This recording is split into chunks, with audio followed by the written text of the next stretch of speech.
Hey folks, welcome back to the channel. And did you know that Slash, yes, Guns N' Roses guitarist Slash, on some of the biggest songs he's ever recorded, used a Fender Stratocaster? No fooling.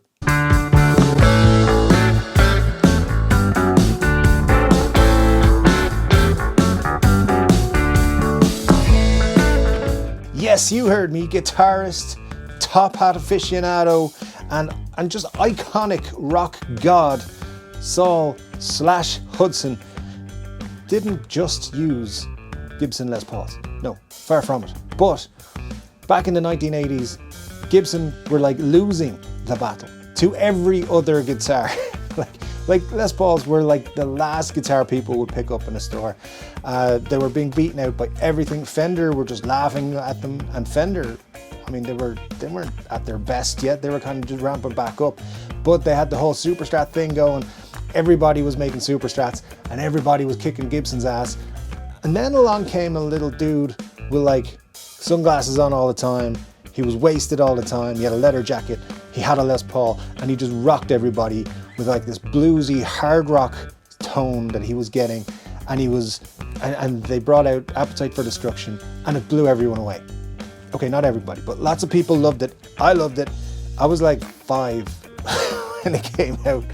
And it wasn't long after that when I heard it for the first time. But Slash saved Gibson is pretty much what happened, because people were like, how is he making this? How does this happen? Where's this sound coming from? And it's Slash's setup, his rig. Now, of course, Slash made Gibsons and Les Pauls popular again with the counterfeit Gibson Les Paul, but that's a whole, everyone knows that story. Everyone knows that one. We've like a billion YouTube videos exist saying, hey, Slash's original Les Paul wasn't actually a Gibson Les Paul. Yeah, we know, who cares? But what his Les Paul did was, as I said, save Gibson. It took away a little bit of that luster from the Super Strat era and pointed it back on that bluesy something else that Les Pauls have and can deliver. So when you think of Les Pauls, and when you think of Slash, and when you think of Guns N' Roses, you probably think of Slash playing a Gibson Les Paul. In fact, what you probably think of is the November Rain video and Slash playing guitar while plugged into nothing. No wireless system, no cable, nothing. Just playing outside that little church that held apparently 5,500 people for Axl Rose's fake wedding. Out in the desert somewhere, when he's playing his Les Paul. It was pretty cool, iconic. But did you know, I'm sure you did, that Slash played many other guitars on the recording of Use Your Illusion, for example, and even that other one, Appetite for Destruction as well, and lots of other Guns N' Roses and Velvet Revolver and other solo stuff. So, like for example, Rocket Queen was, I believe, recorded with the BC Rich Mockingbird. It's been said that he has used an ES-335 on parts of Don't Cry, but we'll come back to Don't Cry in a few minutes. And basically he's used all kinds, but it always comes back to that Les Paul. And if you go see Slash live, which I've done many times now, I've lost count kind of how many times I've seen Slash live. He rolls out Les Paul after Les Paul after Les Paul, and then an Explorer, because you have to think that he's going to bring one of those out as a signature model soon, and a Flying V has appeared recently and stuff like that. But it's Les Paul after Les Paul. However, what he doesn't bring out on stage for his live shows anymore, and probably most surprising, is that Slash actually recorded 2 of his biggest hits ever with a Fender Stratocaster. Yes, that has come direct from the man himself, and I'll get into that in a second. But yeah, Don't Cry and the other one, Knocking on Heaven's Door, were apparently, according to Slash, recorded with a Fender Stratocaster.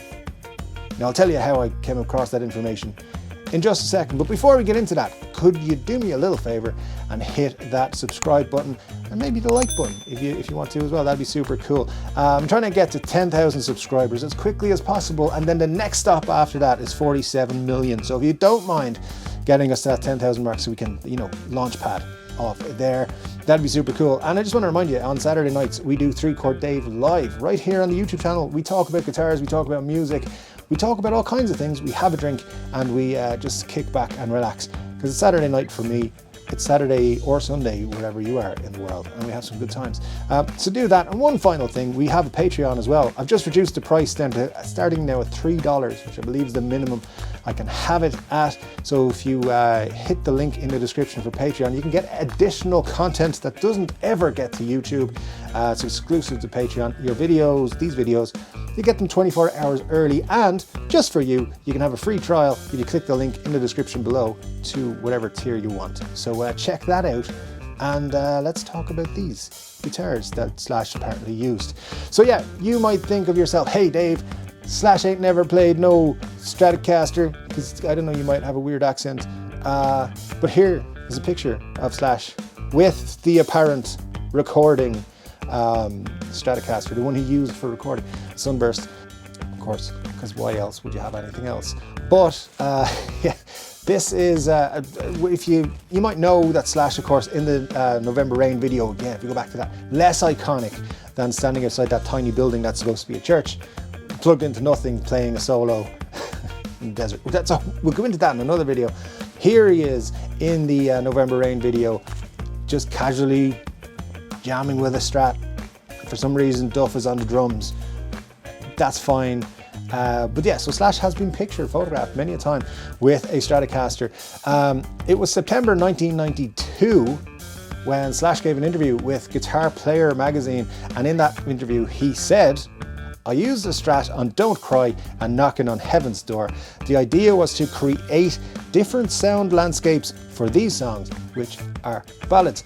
That's from Slash himself in September of 1992.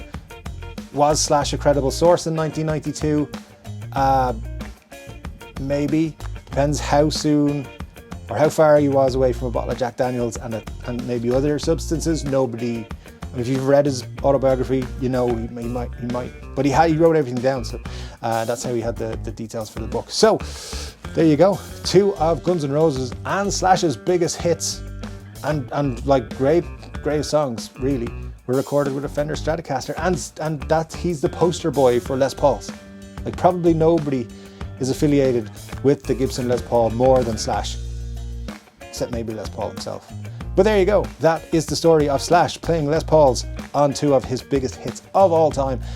Did you know this? Was it something that you were well aware of? Or like me, are you a big Slash fan who just thinks Slash walks around with a Les Paul stuck to his hands all the time? Let me know in the comment section below, and let me know which song you prefer, Don't Cry or Knocking on Heaven's Door. The Guns N' Roses version, of course, not the Bob Dylan version, because that's pretty cool too. Anyway guys, thank you so much for joining me. There's a video recommended for you here, you should check it out, it's going to be cool. Make sure you join us on 3 Chord Dave Live on Saturday. I'll be back with another guitar related video very soon, but until then, take care.